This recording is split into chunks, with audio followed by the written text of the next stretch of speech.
Hello दोस्तों, स्वागत है आपका हमारे यूट्यूब चैनल याहू बाबा पे। ये हमारा मोंगोडीबी कोर्स से रिलेटेड 27 ट्यूटोरियल है और इस वीडियो कोर्स में आप सीखने वाले हैं मोंगोडीबी के टाइप ऑपरेटर्स के बारे में। देखिए, यहाँ पर हमारे पास एक लिस्ट है टाइप ऑपरेटर्स की जो भी हमारे को मोंगोडीबी के अंदर मिलते हैं। इन सभी ऑपरेटर्स को हम इस वीडियो में कवर करने वाले हैं। तो आइए पहले समझते हैं कि इनका मतलब क्या है। देखिए, सबसे पहला जो हमारा ऑपरेटर है वो है टू स्ट्रिंग। अगर हम इसमें कोई भी वैल्यू पास करते हैं तो ये उसकी डाटा टाइप को चेंज कर देता है और उसको कन्वर्ट कर देता है स्ट्रिंग में। बिल्कुल इसी तरह से यहाँ पे दूसरा ऑपरेटर है टू इंट। अगर हम इसके अंदर कोई भी वैल्यू पास करते हैं तो ये उसको कन्वर्ट कर देता है इंटीजर में, मतलब कि न्यूमेरिक फॉर्म में। बिल्कुल इसी तरह से हमारे पास टू लॉन्ग, ये भी इंटीजर में ही कन्वर्ट करता है किसी भी वैल्यू को, मगर ये लॉन्ग इंटीजर में करता है। अगर आपने हमारी डाटा टाइप वाली वीडियो देखी होगी तो उसके अंदर मैंने आपको दो तरीके की इंटीजर्स वैल्यू बताई थी, 32 बिट और 64 बिट। तो टू लॉन्ग जो है वो 64 बिट के इंटीजर में कन्वर्ट करता है। बिल्कुल इसी तरह से हमारे पास आगे का जो ऑपरेटर है जिसका नाम है टू डबल, ये किसी भी वैल्यू को डबल फॉर्मेट में कन्वर्ट कर देता है, मतलब कि फ्रैक्शन वाली जो न्यूमेरिक वैल्यू होती है उसमें कन्वर्ट कर देता है। और बिल्कुल इसी तरह से हमारे पास एक ऑपरेटर है टू डेसिमल, और ये भी बेसिकली वही काम करता है जो डबल करता है। ये भी डेसिमल फॉर्मेट में कन्वर्ट करता है, मगर जो ये फ्रैक्शन वैल्यू में कन्वर्ट करता है ये करता है 128 बिट फॉर्मेट में, और जो टू डबल करता है वो करता है 64 बिट फॉर्मेट में। इसके बाद आता है टू बुल। अगर हम इसके अंदर कोई भी वैल्यू पास करते हैं तो ये उस वैल्यू को बुलियन वैल्यू में कन्वर्ट कर देता है, मतलब कि ट्रू या फॉल्स में। और ये है हमारे पास टू डेट नाम का ऑपरेटर, जो किसी भी डेट के फॉर्मेट को अगर हमने उसे स्ट्रिंग में स्टोर कर रखा है तो उसको मोंगोडीबी का जो अपना आईएसओ फॉर्मेट होता है उसमें कन्वर्ट कर देता है, जिसको हम अपनी पिछली वीडियो में कवर कर चुके हैं। अगर आप इससे रिलेटेड कुछ भी देखना चाहते हैं तो उसका लिंक भी आपको ऊपर मिल जाएगा, जहां पर मैंने टू डेट के बारे में डिटेल में बताया। इसके बाद हमारे पास एक ऑपरेटर है टू ऑब्जेक्ट आईडी। देखिए, हर जो डॉक्यूमेंट सेव होता है मोंगोडीबी कलेक्शंस के अंदर उसका अपना एक ऑब्जेक्ट आईडी होता है, मतलब कि उसका एक यूनिक आईडी होता है। अगर वो जो आपका आईडी है वो स्ट्रिंग फॉर्मेट में सेव है और उसको आप मोंगोडीबी के अपने ऑब्जेक्ट आईडी में कन्वर्ट करना चाहते हैं तो हम इसी का यूज करते हैं। यहाँ पर ये जितने भी टू से रिलेटेड ऑपरेटर्स हैं इनके बारे में मैं आपको एक चीज और बताना चाहता हूँ। देखिए, जैसे इनका काम है डाटा टाइप को चेंज करना, और अगर ये डाटा टाइप चेंज नहीं कर पाते जितने भी ये ऑपरेटर्स हैं तो ये एक एरर भी रिटर्न कर देते हैं। और अगर आप इसके अंदर कोई भी नल वैल्यू पास करेंगे या फिर कोई ऐसी फील्ड्स देंगे जिसके अंदर कोई वैल्यू ही सेव नहीं है, तब ये रिटर्न में क्या करते हैं, ये रिटर्न में उसको कन्वर्ट कर देते हैं नल वैल्यू में। इसके बाद हमारे पास ऑपरेटर आता है कन्वर्ट। जो ये कन्वर्ट है ये सारे ऑपरेटर्स का काम करता है। जो हमने टू वाले किए हैं ये सिंगल ऑपरेटर से भी हम ये काम कर सकते हैं। ये सभी अभी मैं आपको प्रैक्टिकल करके दिखाऊंगा। इसके बाद आता है हमारे पास टाइप नाम का ऑपरेटर। ये बेसिकली हम इसके अंदर कोई भी फील्ड पास करते हैं तो ये हमारे को उसकी डाटा टाइप रिटर्न करता है कि उसकी डाटा टाइप क्या है। और इसके बाद हमारे पास लास्ट ऑपरेटर है इज नंबर। अगर हम इसमें कोई भी फील्ड पास करते हैं तो ये चेक करके बताता है कि उसकी जो डाटा टाइप है वो न्यूमेरिक है कि नहीं। अगर उसकी वैल्यू जो है वो न्यूमेरिक नहीं होगी तो ये फॉल्स रिटर्न कर देता है, वरना ये रिटर्न करता है ट्रू। तो ये अब देखते हैं कि इन ऑपरेटर्स को लिखने का बेसिक सिंटैक्स क्या है। मान लेते हैं हमारे पास यहाँ पे स्टूडेंट नाम का एक कलेक्शन है जिसके अंदर यहाँ पर कई रिकॉर्ड्स आ रहे हैं और तीन फील्ड्स हैं, आईडी, नेम और एज। एज पे आप गौर कीजिए, जो ये एज है इसको मैंने स्ट्रिंग फॉर्मेट में सेव कर दिया है क्योंकि ये कोट्स में आ रही है, मगर हम जब भी इस तरह की न्यूमेरिक वैल्यू को सेव करते हैं तो कोट्स में नहीं करते हैं। तो मैं यहाँ पे क्या करना चाहता हूँ, मैं इस एज नाम की जो स्ट्रिंग वैल्यूज हैं इसको कन्वर्ट करना चाहता हूँ इंटीजर फॉर्म की वैल्यू में। तो उसके लिए हम यहाँ पर अपना टाइप ऑपरेटर्स का यूज करेंगे। वो कैसे करेंगे अभी मैं आपको बताता हूँ। उसके लिए सबसे पहले हम यहाँ पर एग्रीगेट मेथड का यूज करेंगे। उसके लिए मैं लिखूंगा सबसे पहले डीबी, डीबी मतलब डाटाबेस, उसके बाद हमारी कलेक्शन का नाम और डॉट लगाकर यहाँ पर एग्रीगेट। एग्रीगेट के अंदर राउंड बेसिस के अंदर हम सबसे पहले पास करते हैं स्क्वायर बेसिस, और इसी के अंदर आकर मैं सबसे पहले यूज करने वाला हूं अपना प्रोजेक्ट मेथड और उसी के अंदर यूज करूंगा अपना टाइप ऑपरेटर। ये देखिए, तो देखिए यहाँ पर सबसे पहले मैंने लगाई कर्ली ब्रेसेस और यहाँ पर अपना प्रोजेक्ट नाम का ऑपरेटर यूज किया है।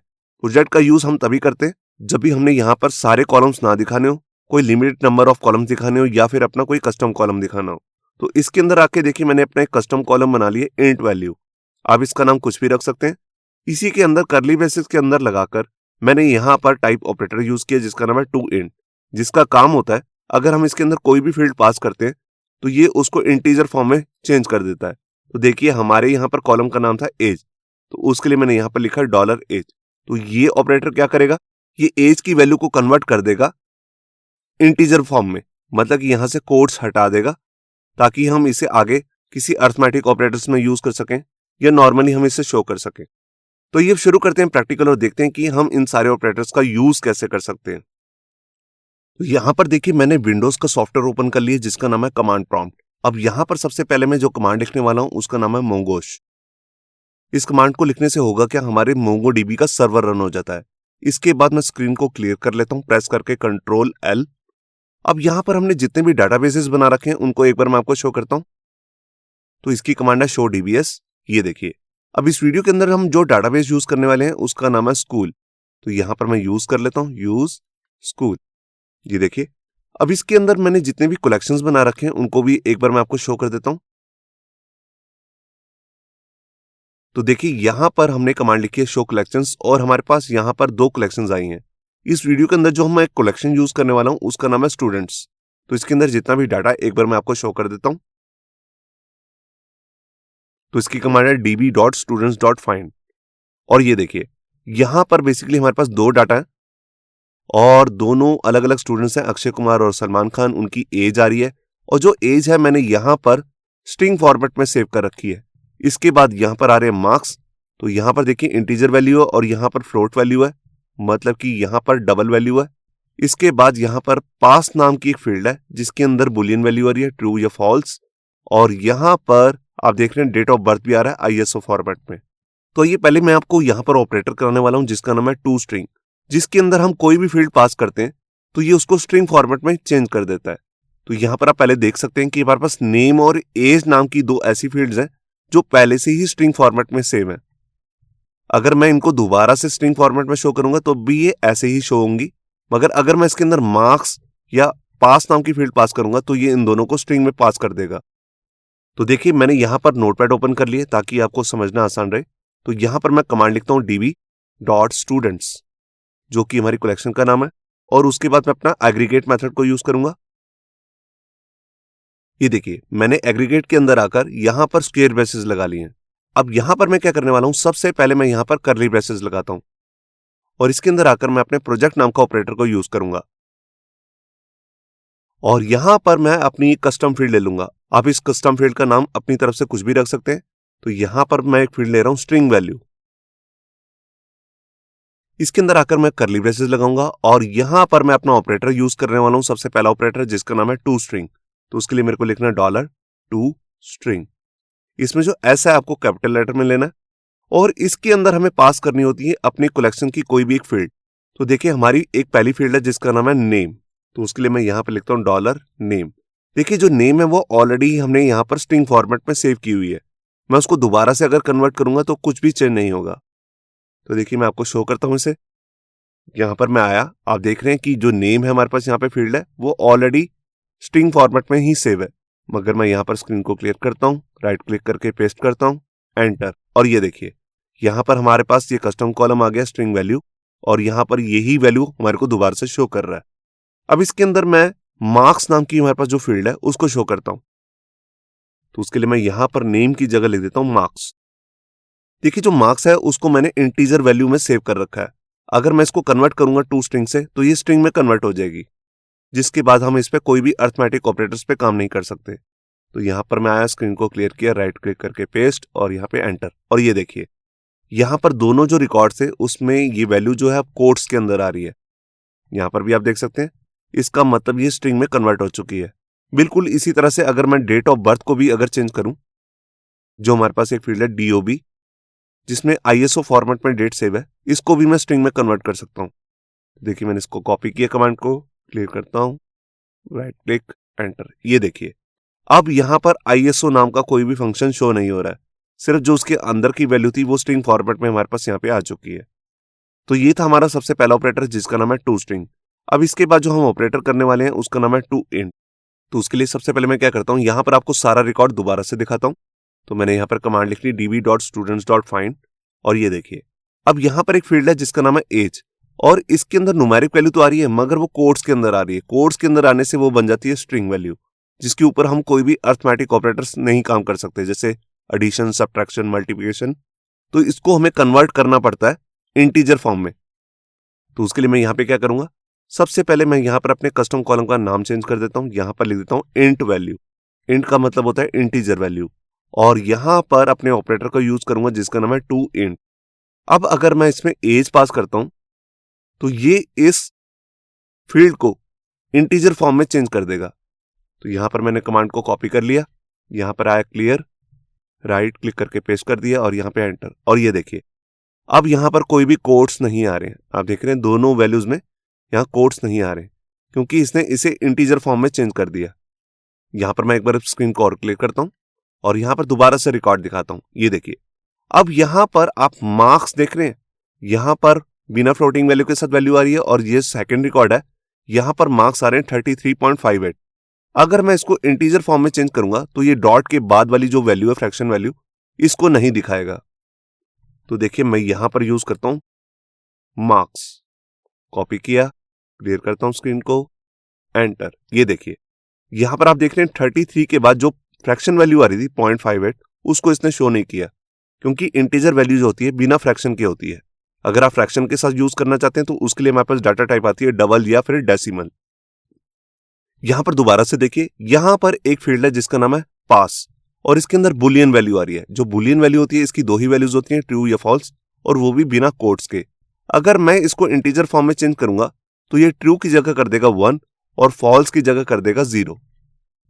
तो देखिए मैं यहां पर फील्ड का नाम चेंज कर देता हूं, यहां लिख देता हूं पास। यहां कमांड को कॉपी किया और ये देखिए ट्रू की जगह यहां पे आ गया 1 और सेकंड केस में यहां पर आ रहा था फॉल्स, तो इसने इसको कर दिया 0। तो यही काम होता है टू इंट का, जो किसी भी फील्ड की वैल्यू को इंटीजर फॉर्म में चेंज कर देता है। इसके बाद हमारे पास एक ऑपरेटर है जिसका नाम है टू लॉन्ग। ये भी इंटीजर का ही फॉर्म होता है मगर ये 64 बिट में उसको कन्वर्ट कर देता है। तो कुछ भी खास डिफरेंस चेंज नहीं होता, जैसे हम इंट में देख रहे थे बिल्कुल वैसे ही हमें टू लॉन्ग में भी दिखता है। मैं आपको करके दिखाता हूं। तो यहां मैं लिख देता हूं टू लॉन्ग और यहां पर फील्ड चेंज कर देता हूं मार्क्स। यहां मैंने कॉपी किया, क्लियर करता हूं स्क्रीन को, राइट क्लिक, एंटर। और ये देखिए यहां पर स्पेशल एक फंक्शन आ जाता है लॉन्ग करके और इसके अंदर वैल्यू आ जाती है। ये न्यूमेरिक वैल्यू है, बेशक ये कोट्स में आ रही है मगर इस पे भी हम कोई भी अरिथमेटिक ऑपरेशंस का काम कर सकते हैं। यहां पे आप एक चीज और देखिए, यहां पर कोई भी फ्रैक्शन वैल्यू नहीं आ रही है, जैसे इंट में नहीं आती है। जैसे इसकी एक्चुअल वैल्यू थी 33.58 तो फ्रैक्शन वैल्यू नहीं आ रही है। बिल्कुल इसी तरह से अगर मैं इसके अंदर बुलियन वैल्यू पास करता हूं, जैसे हमारे केस में एक फील्ड है पास जिसके अंदर ट्रू और फॉल्स आ रहा है, तो देखिए यहां पर भी ये इंट की तरह ही काम कर रहा है, बस यहां पर लॉन्ग फंक्शन आ रहा है। ट्रू के केस में इसने कर दिया 1 और फॉल्स के केस में कर दिया 0। और जैसा कि आपको मालूम है कि हमारी जो एज वाली फील्ड है वो स्ट्रिंग वैल्यू है, तो इसको भी मैं आपको कन्वर्ट करके दिखाता हूं। तो ये इसको इंटीजर फॉर्म में चेंज कर देता है मगर लॉन्ग इंटीजर में। ये देखिए 22, 23। अब इसके बाद हम एक ऑपरेटर करने वाले हैं जिसका नाम है टू डबल। ये बेसिकली किसी भी वैल्यू को डबल फॉर्मेट में चेंज कर देता है। 64 बिट का जो फ्लोटिंग पॉइंट वैल्यू होती है उसमें चेंज करता है। हमारे पास दो तरीके की फ्रैक्शंस वैल्यू हो सकती हैं, या तो डबल या फिर डेसिमल। डेसिमल जो है, जो हम आगे सीखेंगे इसके बाद, वो मेमोरी की थोड़ी ज्यादा स्पेस लेता है क्योंकि वो होता है 128 बिट का फ्लोटिंग पॉइंट वैल्यू होती है वो। तो उसके लिए देखिए मैं यहां क्या करता हूं, मैं यहां पर ऑपरेटर का नाम चेंज करता हूं टू डबल और यहां पर भी लिख देता हूं डबल वैल्यू। यहां पर आप कस्टम कॉलम का नेम कुछ भी रख सकते हैं, ये सिर्फ मैं आपको समझाने के लिए लिख रहा हूं। अब इसके अंदर सबसे पहले मैंने यहां पर एज नाम की जो फील्ड है उसको पास कर दिया, तो ये उसको न्यूमेरिक फॉर्म में चेंज कर देगा और डबल फॉर्मेट में। तो यहां देखिए मैंने क्लियर किया स्क्रीन को, एंटर। ये देखिए तो यहां पर आप देख रहे हैं कि यहां पर जो एज थी वो कोट्स में आ रही थी पहले, अब इसने इसको इस तरह से न्यूमेरिक वैल्यू में चेंज कर दिया। अगर ये डॉट में भी होती, मतलब कि फ्रैक्शन वैल्यू होती, तो यहां पर हमारे को फ्रैक्शन वैल्यू भी दिखती। जैसे मान लेते हैं 22.50 ऐसा कुछ होता और कोट्स में वो भी, तो इसको इसी तरह न्यूमेरिक वैल्यू में शो कर देता। अब इसके बाद मैं इसके अंदर दूसरी फील्ड पास करता हूं जिसका नाम है मार्क्स। अब मार्क्स आपको मालूम है कि ऑलरेडी वो फ्रैक्शन वैल्यू के साथ हमारे पास सेव है डाटाबेस के अंदर, तो ये उसको एज इट इज शो कर देगा। तो यहां मैंने क्लियर किया और ये देखिए यहां पर जो सेकंड वैल्यू थी, मतलब कि सेकंड रिकॉर्ड था हमारे पास, वहां पर फ्रैक्शन वैल्यू थी, तो उसने इसको एज इट इज दिखा दिया। और अगर मैं इसके अंदर कोई बुलियन वैल्यू पास कर देता हूं, जैसे मान लीजिए हमारे पास एक पास नाम की फील्ड है, तो यहां पर आप देख सकते हैं इसने इसकी वैल्यू को न्यूमेरिक फॉर्म में चेंज कर दिया। ट्रू को कर दिया 1 और फॉल्स को कर दिया 0। अब इसके बाद हम एक ऑपरेटर करते हैं जो बिल्कुल डबल की तरह ही है, जिसका नाम होता है डेसिमल। बस ये जो मेमोरी में जो लोकेशन है थोड़ी सी ज्यादा एक्वायर करता है क्योंकि ये होता है 128 बिट का, तो काम बिल्कुल डबल की तरह ही करता है। तो देखिए जैसे मैं यहां पर सबसे पहले पास ही पास करता हूं और यहां पर डबल की जगह लिख देता हूं डेसिमल, और यहां पर भी कस्टम कॉलम का नाम चेंज कर देता हूं डेसिमल वैल्यू। मैंने इस कमांड को कॉपी कर लिया और ये देखिए यहां पर जो इसने बुलियन वैल्यू थी ट्रू, उसको कर दिया 1 और फॉल्स को कर दिया 0। तो बिल्कुल डबल की तरह ही काम कर रहा है। बस कई बार हमारे पास डॉट के बाद ज्यादा वैल्यूज आ रही होती हैं, तो इसको स्टोर करके हमारे को शो कर सकता है। मैं इसमें एक फील्ड और करके दिखाता हूं। देखिए जैसे मैं यहां पर पास कर देता हूं मार्क्स, मार्क्स के अंदर ऑलरेडी फ्रैक्शन वैल्यू आ रही है, तो यहां पर मैं स्क्रीन को क्लियर करता हूं और ये देखिए यहां पर इसने इसमें जीरोस ज्यादा लगा दिए हैं, क्योंकि डेसिमल जो होता है वो ऐसे ही काम करता है। ये 120 बिट का होता है, तो ये जहां पर इसकी वैल्यूज को डॉट के बाद वाली वैल्यूज को बढ़ा देता है, 0 में कन्वर्ट कर देता है। अगर मैं इसके अंदर डेट ऑफ बर्थ पास कर देता हूं, तो यहां पर देखिए यहां पर इसने क्या किया, जो हमारी डेट थी उसको मिली सेकेंड्स के अंदर कन्वर्ट कर दिया। तो ये बिल्कुल जितने भी न्यूमेरिक ऑपरेटर्स वाले हमारे पास ऑपरेटर्स हैं, वो सारे ऐसे ही करते हैं, वो डेट ऑफ बर्थ को मिली सेकेंड्स के अंदर कन्वर्ट कर देते हैं, जैसे यहां पर ये शो कर रहा है इसे। अब इसके बाद हम एक ऑपरेटर करते हैं जिसका नाम है टू बुल। तो यहां पर मैं लिखता हूं टू बुल और यहां पर भी कस्टम कॉलम का नाम चेंज कर देता हूं बुल वैल्यू।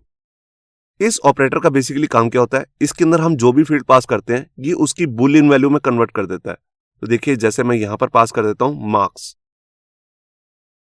तो देखिए जो मार्क्स नाम की वैल्यू है वो डेसिमल फॉर्मेट में है, मगर ये उसको कन्वर्ट कर दिया इसने ट्रू और ट्रू।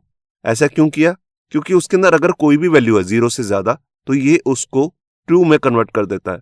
अगर उसके अंदर होता नल, तो ये उसको कन्वर्ट कर देता नल में, और अगर उसके अंदर वैल्यू होती है 0, तो ये उसको कन्वर्ट कर देता फॉल्स में। मैं यहां पर एक दूसरी फील्ड डालता हूं जिसका नाम है डीओबी, मतलब कि डेट ऑफ बर्थ।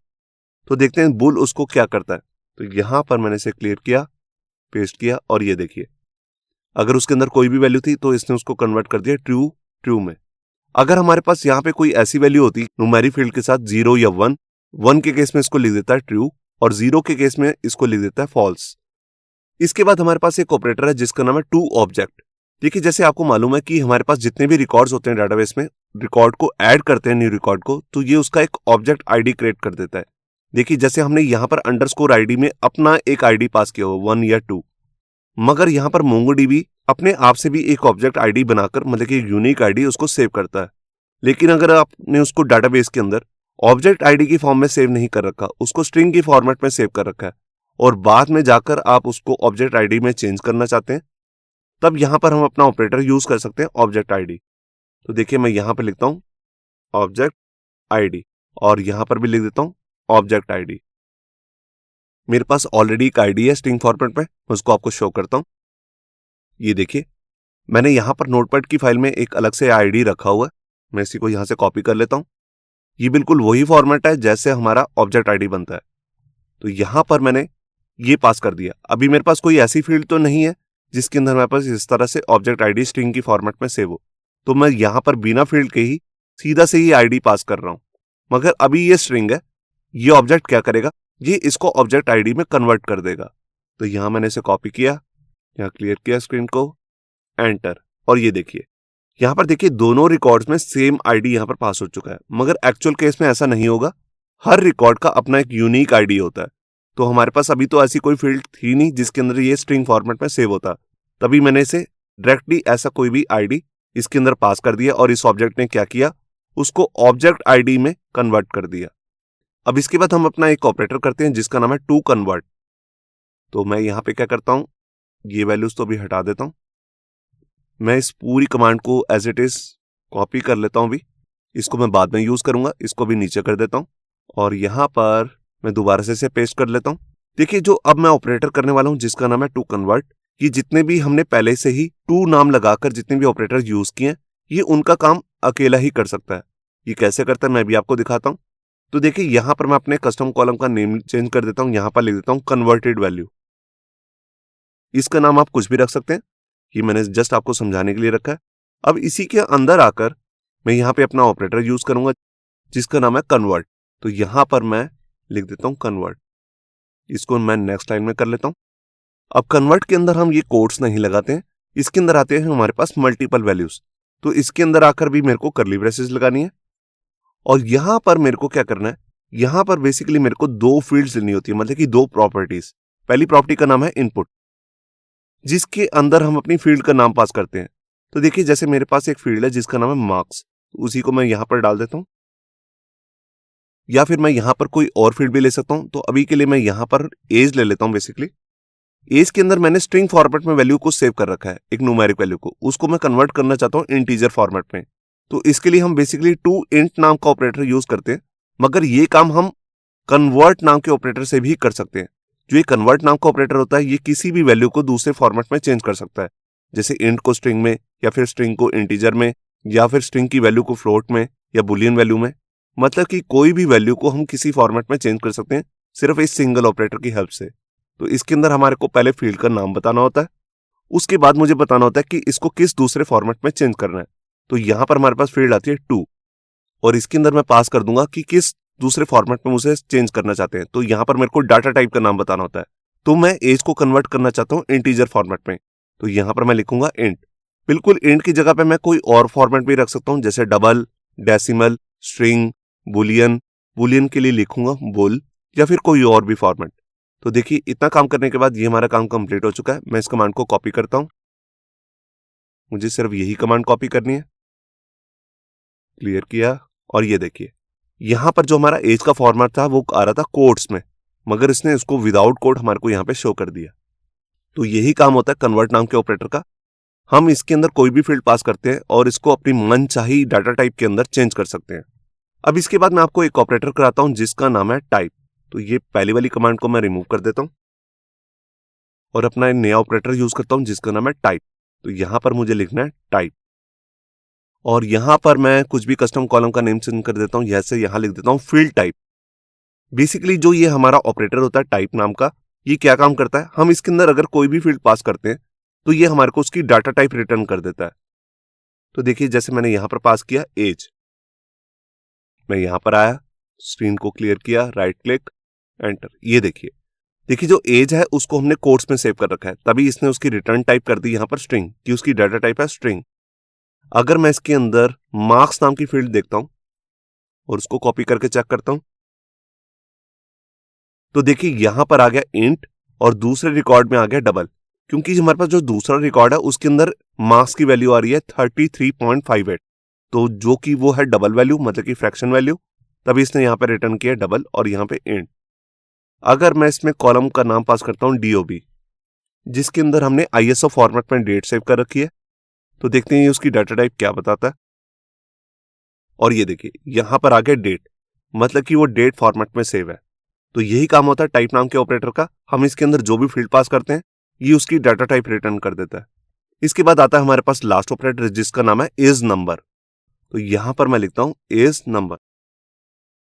यहां पे नंबर का जो एन है वो आपको कैपिटल लेटर में रखना है। देखिए ये ऑपरेटर क्या करता है, हम इसके अंदर जब भी कोई फील्ड पास करते हैं तो ये हमारे को बताता है क्या वो नंबर है कि नहीं। अगर वो नंबर होगा तो ये रिटर्न करता है ट्रू, वरना ये रिटर्न करता है फॉल्स। तो यहां पर भी मैं लिख देता हूं इज नंबर।